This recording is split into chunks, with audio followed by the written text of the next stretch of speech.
Okay, quick review of one-step equation solving. What we've got is a situation in which we're told y plus 16 equals 97. And remember, y is a variable, so y is some number that could be really anything. In this case, it can only be one thing, and so we've got to figure out what the value of y is.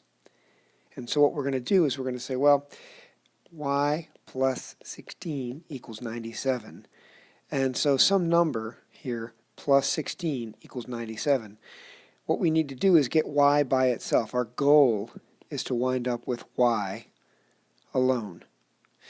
Back to where it started from before this math happened. So what we have to do is undo the adding of 16. So we're going to subtract 16. And equations are like scales where everything has to be equal. Whatever's on this side has to equal what's on this side. And so if I do something on one side, I have to do it on the other. You've heard this before, I'm sure. And so this has to say, well, 97 minus 16 is 81. And so we would type in 81, hit submit, and we'd be good to go there. This equation says that 1 is the same as some number h minus 2. Well, the opposite of minus 2 or subtracting 2 is to add 2. And so, as before, it's an equation, so it's a scale that has to be balanced. Whatever's on one side has to be the same as on the other. So adding 2 gives me h, because minus 2 plus 2 is 0, and this equals 3.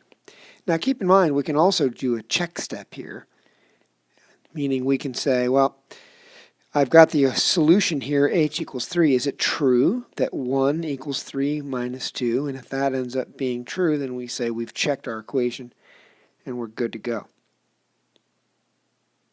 So now we're looking at multiplication. 56 equals 7 times some number j. So again, we've got our equation situation, or our scale, I should say, where it's equal, whatever's on this side, equals what's on this side. That's a really ugly looking scale. And to make it even, we have to undo multiplication by 7. So 7 times j gives us our answer. So what's the opposite of multiplying by j? Well, that's going to be multiplying by 7 is what I meant to say. So multiplying j by 7 can be undone by dividing by 7. We divide both sides. 7 divided by 7 is 1. 1 times j is j.